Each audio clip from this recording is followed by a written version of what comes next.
Let's have a little chit chat before you watch the video. One, it is long-winded. If you just want the program, go ahead and skip ahead. It's just fine, is what it is. But I give you a lot of details as to why it's important, and then I give you a lot of details of how to mitigate what you're doing in the program. Two, it's a bit cringe. Watching the beginning, I don't know who that is in the video because it doesn't seem like me. So I apologize. It's really funny.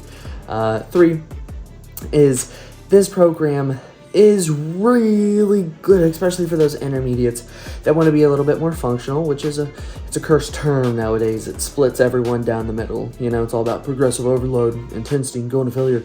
There's a lot more to that. Like if you like shooting hoops, if you like going out and running, if you like playing pickleball, if you like some sort of recreational activity that is not just lifting weights, then this will give you some functional carryover to keep you moving more pain-free. Again, not a diagnosed doctor or, medical professional, so I can't say, hey, this is going to remove any pain. Legal purposes, this is just going to keep you performing at a higher level than if you just go lift weights and still go try to play those recreational activities. So it's a great balance if you're an intermediate or trying to become an intermediate in the gym, which is past like 2 years up to 5 years. Anything past that, depending on how serious you took it, you could be more advanced. Everything's subjective. So if you don't want the long-winded roundabout everything, just skip ahead. Everything's in chapters, so there's going to be a section that tells you when the program explanation starts. Have the pen and paper ready. It's a lot, so hopefully you enjoy. Let me know what you think of the program, and I'm excited for you to give it a try. It's really, really nice, and I have a couple people running it, and they're about 4 weeks in. They're seeing some small results, but it's only been 4 weeks, so that's a big indicator we're moving in the right direction with this, so let me know what you think.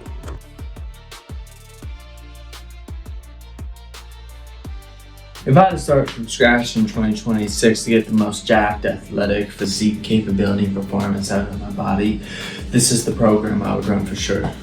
The reason why this is going to matter is most people's workout programs don't fail because they're bad necessarily. It's just they're lacking some elements that actually make you see progress. Now, I haven't been chasing aesthetics recently, so this is kind of why I'm making this video. So, to cover some actual points why most people's programs fail. It's very simple. Sometimes they're just random, you just go in and do what you feel like you want to do. You skip a lot of necessity work.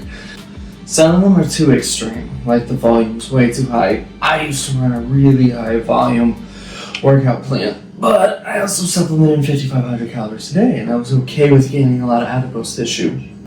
A lot of them are built for short-term hype to hit that new PR, and most of the time it's just focused on one lift, maybe a squat, maybe it's a deadlift, maybe add in the bench press to one of those, but it's never performance quality, feeling, joint health, safety, functionality. It's just heavy lifting.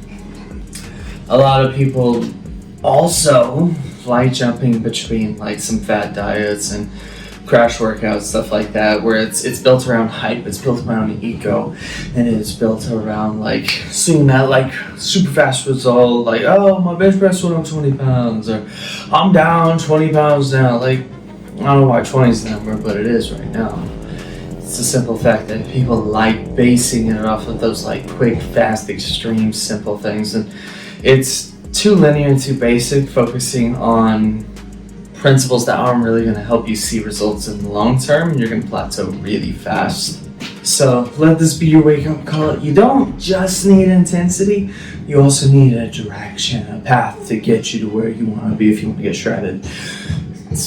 You don't need to be burning out and having plateaus every other week because your influencer told you that this is his favorite workout, but it definitely doesn't apply to you because you haven't worked up to that point. So let's find the direction, let's find the path, let's build a structure. Getting jacked isn't about wrecking your body.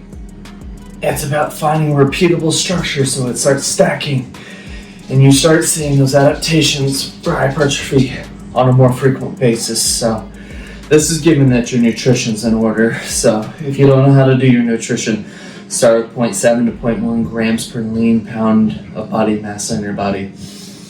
So if you weigh 180 pounds, that would be anywhere from 126 grams of protein a day to 180 grams of protein a day. I typically go for the 1 gram Actually, no, that's just based off your body weight. I do that because of how I train for boxing as well, and because that activity, I want to get a little extra protein just to make sure I'm getting enough in. So you can start with lean mass. So go ahead, get an in-body DEXA scan, something like that. And if you can't, just roughly shoot for what your body weight is, and protein helps keep you satiated from gaining too much weight.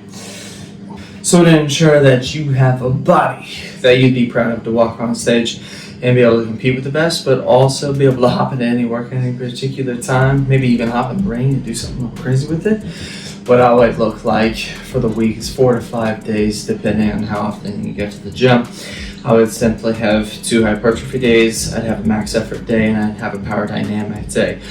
Focusing on prime movements first, and then making sure that my auxiliaries and accessories kept my body flowing and moving like it should and was meant to.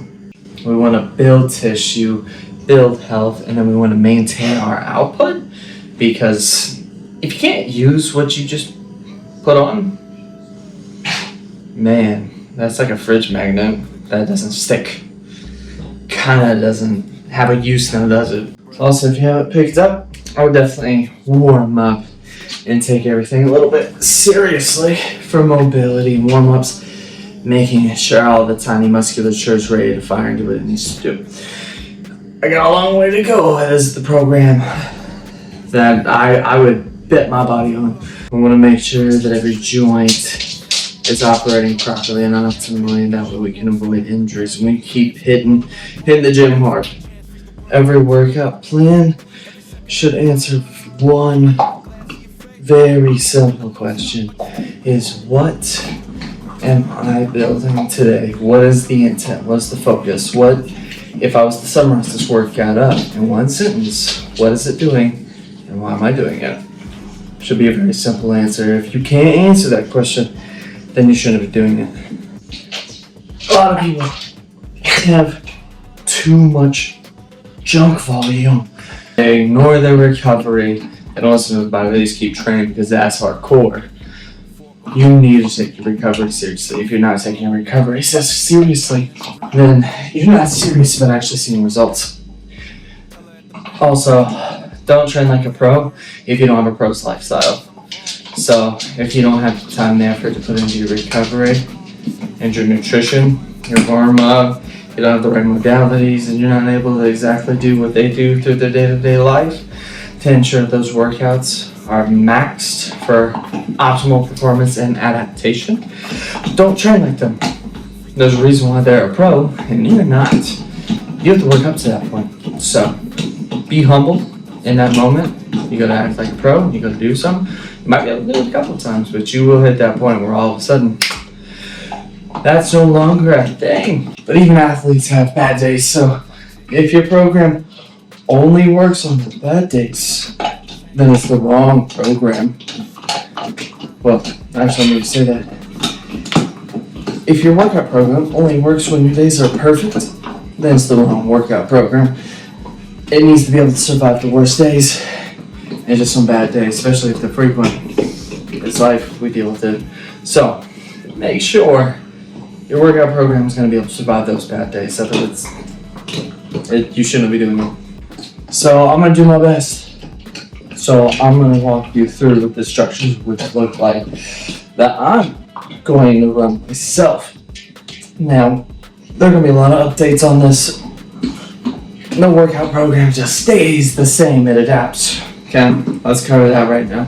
No workout program is bench press, incline press, bicep curls, tricep extensions, ab crunch machine. All it over to your flies or your rows. It doesn't just stay that way. If it stays that way, you're leaving gains on the table.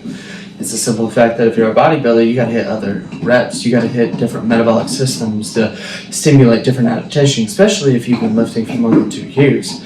Your body gets used to it. If something works good, that's great, but nothing works forever. So you need to mix it up, you need to change it. If you know what you're talking about, you know what I mean by that. So we're gonna walk through this step by step, and that way you understand how I would run it, how you should run it. There's a couple of things that you might have to modify based off your injury history or what you have available to you. So if you have any questions about that, just let me know down below.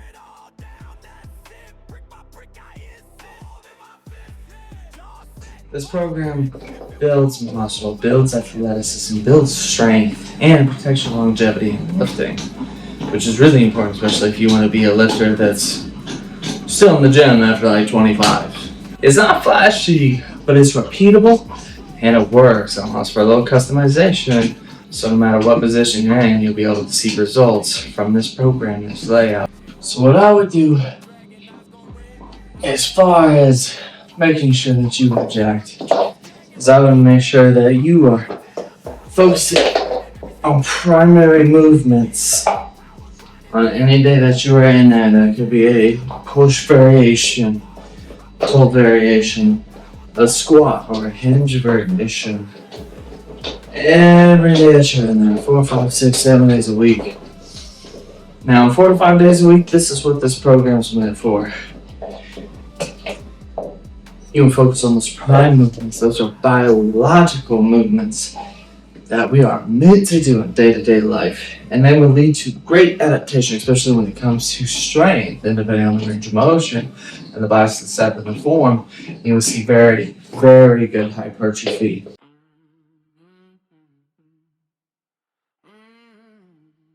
So the first week on the first day, what I would do is I would do a heavy lower body with low impact speed work, allowing you to really train that central nervous system. So I would warm up for 12 to 15. I would warm up for 12 to 15 minutes, making sure that the hips, the knees, and the ankles were ready to move, and then they were not stiff and they were ready to bear the load. So make sure you're doing some hip 90-90s, you're doing some A skips, B skips, making sure you're doing some hip airplanes, maybe some shrimp squats. Everyone calls those different. Some people call them penguin squats. Do some sort of hinge variation, very, very light. Make sure your glutes are firing, your hamstrings are firing. Then do some snap downs. Make sure those hamstrings are ready to absorb and redirect that impact before you start taking on any load. Now you want to make sure that you get some power development. Make sure that those muscle units are ready to recruit and fire as fast as possible. So I would do a very low intensity jump movement, whether that's a counter movement jump, whether that is a box jump. That is going to allow you to make sure that everything's turning on fast and it's turning on well. After that, I would either do a primary hinge movement or a squatting movement. Now this could be a deadlift variation, this could be a squatting variation. Depends on what you really want to be a little bit stronger here. This is for your strength, okay? It's going to get a lot of fatigue on the central nervous system, but it's also going to allow you to really develop well into, depending on the load, which I'm going to say 80 to at most 85% here is the first week, so I would suggest 80% if you're 1 rep max. I would do a simple 4x4. That way you're getting a good amount of strength adaptation with a little extra volume. That way you know if you can run that volume, you can do it successfully at that percentage. Your body's not going to get too overtaxed or too worn down from it. Rest anywhere from 2 to 3 minutes. This is a heavier lift, so allow yourself to get those glycogen stores a little bit more recovered and your ATP stores a little bit more recovered. And if you want to be like a true power lifter, in this case, and you're ready for your heavier lower body day, bring a little candy. After that, I would do an auxiliary lift. Now, if you chose deadlifts as your primary movement, I would do Bulgarian split squats after. And if you chose squat, then I would work on a hinging RDL style variation to work your hamstrings and glutes, a little stability bias here. But you want to make sure that you are stable with this as best as you can. You want some deep range of motion to stimulate more hypertrophy. 3 sets of 6 to 8 reps, still a little bit on the heavier side, but you want your RPE to be about 7 at most, than 8 on these. This is so you can get a little bit more hypertrophy, but it's more about patterning and strengthening that movement. You want to get a 3-second eccentric. This is going to lead to more time under tension, which is going to lead to a little bit more metabolic stress, which will lead to another additional thing that leads to hypertrophy. After that, simple as this, we're going to switch back over to lower push, lower pull, whatever you chose. If you took a squat at the beginning and you do some sort of RDL variation right after that, then you would go back to some sort of leg pressing movement. But if you chose a hinge movement, so trap bar deadlift or deadlift variation for your primary lift there, and you did Bulgarian split squats, Then you would do a single leg RDL. This is a 2x8 to a 2x10 with a 6 RPE, little extra volume. Lastly, Copenhagen squat. This is going to really help you strengthen the medial aspect of your knee. Strengthening the medial aspect of your knee is going to be really important for ensuring for proper knee health. Now, Copenhagen plank is going to be like 20-30 seconds. I don't think you really need to switch this out one way or the other. This is going to strengthen your adductors and the medial aspect of your knee, which I keep inferring the knee more than anything because, again, this is about longevity. So, which you could go do the girls, bad girls on the hip abduction and adduction machine if you want to, but this is going to allow for a little bit more of a functional carryover to keep that knee nice and safe. After that, I would work on a long lunge stretch with rotation, really open those hips back up. And then breathing, get the thoracic cage to open up a little bit more by compressing and adding for expansion up to stretch all your intercostals. This is going to allow to release a lot of tension. And again, you want to focus on as you know everything. So then we go into the next day, so upper hypertrophy. We want to get our scapulars or shoulder blades nice and warmed up. So you do some scap cars, banded YTWs, push-up plus for serratus anterior activation. Then we're going to go into a variation of a dumbbell bench press. Flat incline, decline. I would argue that you could switch these out for dips depending on how you do dips. This is a 4x8, 70% RPE. Now this program, you can run this from 7 RPE, 70 on rep max, especially if you're newer. And then for my more experienced lifters who are watching this, I would suggest your very, very last set, run it to failure, hit a 9 to a 10. And if you need to, you can do a back off set after that, depending on how many more sets it took you to get there and if you didn't get enough volume. Doesn't matter a whole much about the volume, the primary adapter is going to be progressive overload with training at the failure. That's going to give you a fight-or-flight response to adapt to. After that, I would go into chest supported row, 3x10, 7 RPE. I would interchange these if you want a more emphasis on the back of the chest. I would start with whichever one you want to grow more. For a little bit of athletic conditioning, I would do landmine press in a kneeling position, 8 to each side, cable external rotation, serratus wall slides. That's going to get that protraction in the shoulder blades nice and active, especially if you want to be getting as much range of motion on those muscles as possible, especially for pecs. So if you're doing some flies, you want to be able to protract the shoulders to really squeeze those pecs together and bring that humerus in. And we want to get a little bit of conditioning, so we're going to run anywhere from 4 to 6 rounds of 20 seconds on, 40 seconds off on an assault bike. So moderate effort here, not too much more. We want to keep that going. Doorway, pec stretch, lat stretch, thoracic rotation flow. Make sure that the shoulders, the arms, and the chest and back can breathe after you're done with this workout. Tuesday is going to be power support, so we're going to work on pogos, A-skips, med ball torso turns, hang power clean. We're going to be doing 5x2s up to 5x3s, depending on the progression in the week and where you're at. Whether you need a little bit more volume or a little less volume. For my intermediates and up, you'll only need 2 clean reps. You know how it feels, you know what you need to be doing. For new people, do it a little bit lighter. Then what I'm going to say on percentage-wise, and get an extra rep in there. This is more technical practice for you. Anywhere from 50 to 65 of your 1 rep max when it comes to a power hang clean. So 50% for those who don't know what they're doing, and 60 to 65% for those who do. Rest for a couple minutes in between. This is about speed. If it's moving fast, don't mess with it. Mid ball rotational throw, really train the core to be explosive. Auxiliary, goblet, lateral lunge, get those adductors again. This one's really good, especially depending on the bias that you do and how many overtoes you go with it. You can get a great quad bias here as well. 3x6 on that, a little bit more strength emphasis, a little bit more stability, a little bit more flow movement. Tendon conditioning, we want to do some isometric calf holds. We want to do a Spanish squat hold or a wall set. And now if you want some alternatives, please let me know. I'll have another video on alternatives for this workout plan. It's a little over the place. This is more of an intermediate program, but again, this is to mix athletic movement with building muscle. Now, if you don't know anything about building muscle, you're like, well, that's not optimal. Those rep ranges aren't optimal. The intensities aren't optimal. Have you seen some of the athletes' physiques? Have you seen sprinters' legs? Have you seen professional, like, Tour de France cyclists' legs? They're huge because they know how to be explosive. And if you want to condition for longevity to continue to build muscle and have muscle like them and a performance like them, we need to prep your body. So starting in 2026, I'm not saying this is not PL one. This is where we start. Now, I want to work on some foot intrinsic work, making sure that we can keep the foot controlled, especially in different situations. Work on some ankle dildos and back up. Wednesdays, heavy uppers, so band pull-aparts, scapular push-ups, scapular pull-ups. Do a specific warm-up on the bench press. The king of strength when it comes to chest, in my opinion, bench press.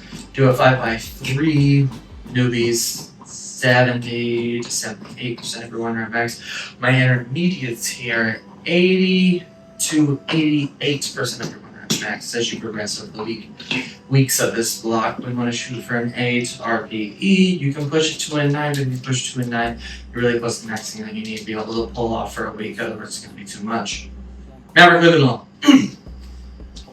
Then we want to work on some weighted pull-ups. It's going to be very exhausting, and you need to listen to your shoulders when we're doing this, but it should only be a 7 to an 8 RP as we progress with these by a 4x5. Half kneeling cable chop for more oblique control of the core, understanding how to pull the ribs in and let the ribs flare out depending on the emphasis of this movement. Face pulls for sternal rotation and rear delts. Thursday is going to be lower body hypertrophy. This one's really fun. Cossack squat. This is part of the warm-up, by the way. Really get in a flow, open up those hips, get those adductors a little bit looser. Glute bridge iso. Make sure those glutes are firing before we get started. We're going to be putting a little bit of bias on them today and a little bit of walking lunges again. Rule of thumb, if you don't need numbers, reps, etc., run it for 20 to 40 seconds each just to be able to warm up, or until you feel those muscles really activate that you need to without fatiguing them. Then we will do front foot elevated split squats, 4x8, both sides, 60 to 70%, especially a little bit more for beginners. For the more advanced, again, you want to push that last set till failure. If you need to, you can do a back off set. So RP is 7 or 9, and for anyone who's advanced and understands to mitigate your volume and how to calculate that and understanding your body's feeling based off your mesocycle, go ahead, push that last set to 10. Again, if you need a back off set, you can. Hamstring curl, any variation of this, we're going to do a 3x10, 7 to 9 RP, 7 for my beginners, 9 for my intermediate advanced. So find that range in there, help grow those hamstrings, but not, you don't want to tax the body too much, just because we do have more movements throughout the week that we are supposed to be allocating to as well. Tibialis raises, 2 sets of 15 really condition these to help keep that ankle balance for flexion and extension. Adductor machine and sliders, work your adductors for hypertrophy. 6 to 8 RPE, again, depending on your level of experience. 2 sets of 12. Just make them count. Lunge, hinge, and reach for a flow cool down to really open up the pelvis, the hips, and everything to finish off. And then go into some deep squat breathing to open up the pelvic floor for you to be able to finish up. Make sure you're nice and loose and more open, especially for the next day. So Friday, we are doing speed strength. This is moderate force, very high velocity though. So high speed, moderate force gives us a pretty high velocity, at least, if you know what that is. Jump rope, do that for a couple minutes, get that spring reaction, especially through the feet into the floor, help condition that Achilles. Do some snap downs, get used to snapping down quick and absorbing that force for your squat, that is. 3x3 on that. Banded resisted punches, wall ball throws, Pallof press, rotation, cable rotation, chop, lift and chop whichever variation that you want for here. A little bit of freedom on this one because the perspective behind it's Then we want to do speed squats or speed trap bar deadlift. We're going to do an 8x2, very high volume here. We're going to do 45% up to a 60% of our 1 rep max, with corresponding RPE depending on what level of experience that you are. We're going to do a 60 to a minute and a half minute rest.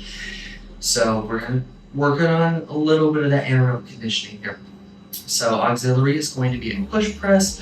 A lot of you might call them thrusters. You want to utilize your legs a little bit of pressing movement. All around for this intent purposes again, because the speed we're going to do anywhere from 55 to 70%. 70% is pushing, and that's for this particular movement. Like this. Accessories, we want to do a single arm cable row, getting a little bit more hypertrophy for the back, especially with all the pressing movements and holds that we have to do with all this stuff. We're going to make sure that we're keeping the back nice and strong. We're helping it grow, because what's more static than the back? Exactly, biceps and arms. Then we're going to do a pave-off press, really get those obliques nice and engaged. That's going to add to a really shredded looking core. 2 sets of 12 up that. Then again, we're going to do some cat-cows at the end, deep diaphragmatic breathing, and then we want to work on neck and thoracic mobility. So, any questions about those, let me know down below. Saturday, or our last day for me, it's going to be Saturday. It's going to be our full rest and recovery day. We can mitigate any of the volume. This program is going to do to stay athletic, powerful, strong, and jacked in 2026.